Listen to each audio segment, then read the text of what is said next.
আজকে আমরা মানে দামি খাবার খাবো আজকে। এটা কি জানেন? এটা কিন্তু চিংড়ি। আমি দেখাচ্ছি। এই যে এটার মধ্যে এগুলো হচ্ছে চিংড়ি মাছ। চিংড়ি মাছ হচ্ছে আপনার ফ্রাইড চিকেনের মতো করে ভাজবো। এটা হচ্ছে ভাত দিয়েও খাওয়া যাবে, চাইলে সস দিয়ে বা খালি খালি খাওয়া যাবে। তো এখানে অনেক টাকার চিংড়ি। এই রেসিপি ভাই বা এই খাবারটা আসলে হয়তো ঢাকাতে দেখি যারা ফুড রিভিউ করে ওরা তো রেগুলার খায়, হ্যাঁ। কিন্তু এটা ভাই আমার পক্ষে এটা হচ্ছে এরকম যে আপনি 3 মাস 4 মাস পরে একবার খাইতে পারবেন এরকম। কারণ এখানে ধরেন 500-600 টাকার চিংড়ি মাছ আছে।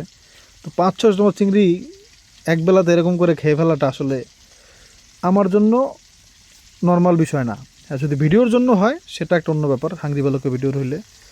কিন্তু এমনিতে ভাই আমি খাইতাম না, হ্যাঁ, আর খাইও নাই কোনো সময়। অনেক টাকার বিষয়, এই জন্য দিবা পরে এখন না, এখন তো রান্না হচ্ছে, দিবা কেমন এখন? চলো।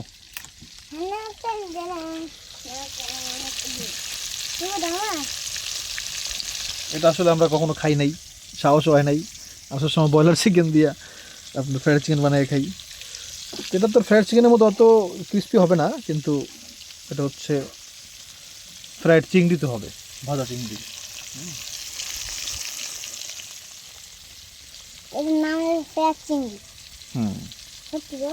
হ্যাঁ, সেটা এক ধাপ আমরা উঠাই।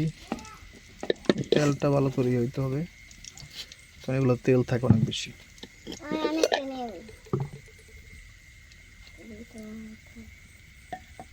ধরো না, একটু পরে ধরো। তেলটা ইয়ে করো, মানে তেল থাকলে, তেল যত কম খরচ তত ভালো আর কি। আপনি চিংড়ি খাবেন ভাই, কোনো ক্ষতি নাই, কিন্তু বুঝতে তো পারছেন এগুলো তো ক্ষতি আছে তেলে। যারা চিকন হইতে চান তাদের জন্য সবচেয়ে বড় উপদেশ হচ্ছে, পরামর্শ হচ্ছে আপনার তেল আর চিনি দুইটারই বাদ দিয়ে দেবেন একবারে। ডাক্তার তেল এখন পরে নাকি ভাইয়া ভাইয়া সাইড দিয়ে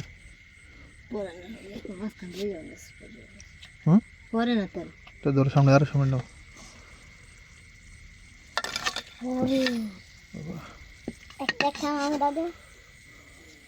এই যে দেখেন ফ্রাইড চিংড়ি।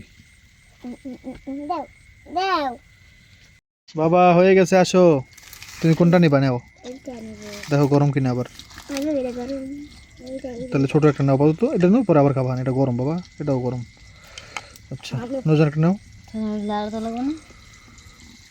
ওহো, আর একটা তো ছড়াই দিছি। বিসমিল্লাহ।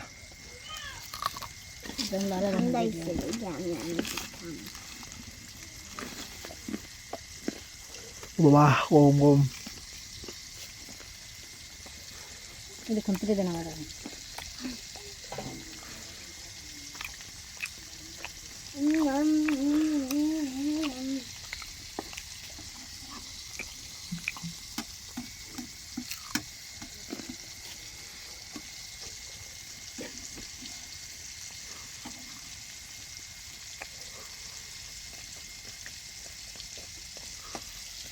আলহামদুলিল্লাহ, খুব মজার জন্য খাই দাও।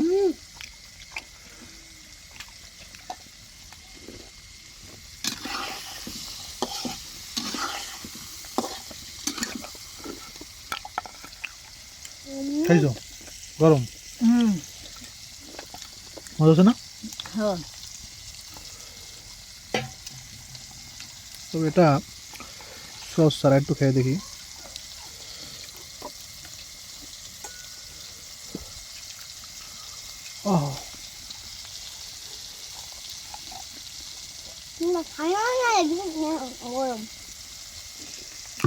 না, সস দিয়ে মজা লাগতেছে।